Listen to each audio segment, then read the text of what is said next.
I'm here today out and about testing real-time LUT on the Lumix S5 Mark II.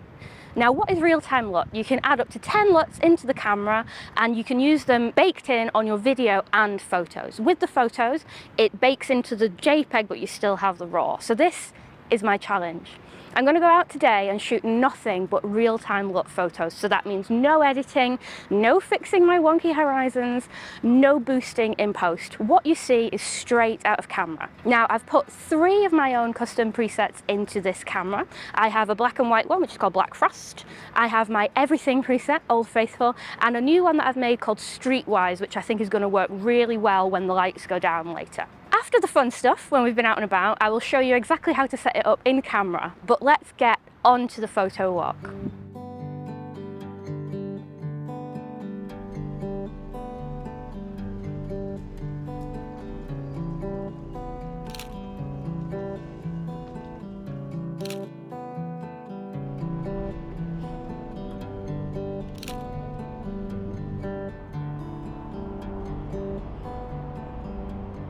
I was so impressed with how little I had to faff about.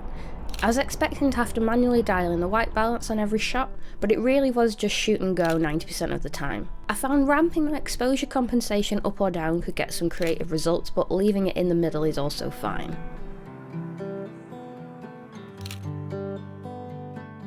All the B-roll is using real-time LUT as well, and I realise that these grades are a little bit heavy because the presets I'm using are specifically for photography, but you can use them for video as well. I think the black and white video preset is particularly nice. I just wanted to use this for demonstration purposes. You can obviously use much less bold LUTs when you are using real-time LUT for video.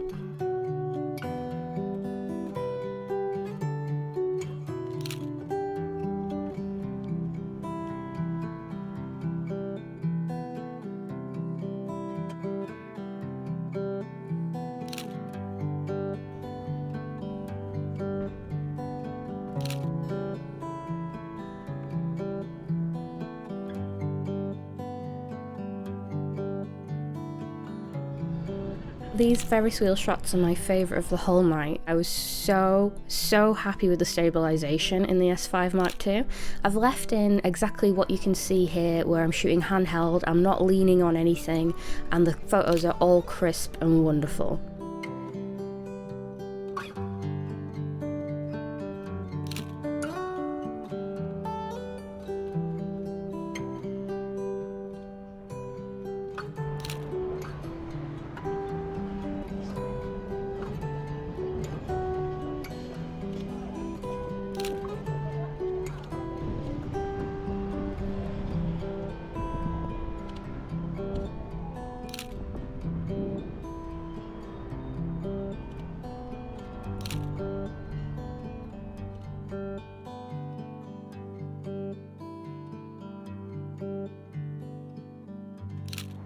I've just finished sort of an hour and a half-ish photo walk using nothing but real-time LUT, and my goodness, that was the most fun I've had on a photo walk in forever. It really reminded me of, God, years and years ago, I used to have a Pentax Q and they used to have these like little black and white filters and stuff, and they were a bit pants, but they were really fun to play with, and I used to love shooting RAW and JPEG, and using real-time LUT really brought that sort of joy back. You can see on the camera straight away how it's going to look, and 90% of the time it's right. Very occasionally you're going to want to change the white balance, and with the black and white ones I was upping the contrast up and down a little bit as well, but it's in my quick menu, so it's super quick to do. I need to pixel peep a little bit more, but if they look half as good as they did on the camera, I am so in love with this mode. And here are just a few bonus shots. I carried on shooting real-time LUT the next day because I enjoyed it so blooming much. These shots are with my everything preset, which works really well in harsher daylight conditions, and I trialled using my 360 camera to get some of the behind the scenes, which I thought was really fun. And if Lumix could please bring this feature to the Micro Four Thirds systems, that would be so cool.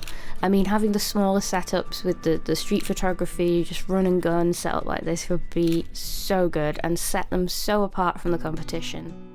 Here's how to set up real-time LUT on the Lumix S5 Mark II and some shooting tips. First, you need a .cube file or a .vlt file. Some cube files wouldn't load in for me, but luckily it's free and easy to convert your cube files from cube to VLT.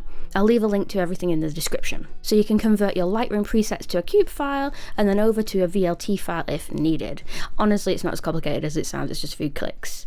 Or you could just buy my Real Time LUT compatible photo preset packs. Woo! Link in the description. So, step 1. Put your LUT onto your SD card. Step 2. Go to the LUT library on your camera and import it. You have 10 slots available. Step 3. Go to the photo style and choose an empty My LUT profile and edit it to taste. If I'm shooting primarily photos, I overlay my LUT over a Cine D photo profile. If it's video, I'll choose Vlog. But it depends what your LUT was set up for individually, and you can choose anything you like to taste. Then at the bottom, you can add in your LUT of choice and then name the preset and then save it. And now it's in your quick menu for the rest of time for you to access anytime you like. Top tip, if you're on a photo walk, I like to save 3 different LUTs to my 3 custom buttons on my dial so I can quickly toggle between them as the situation calls for it.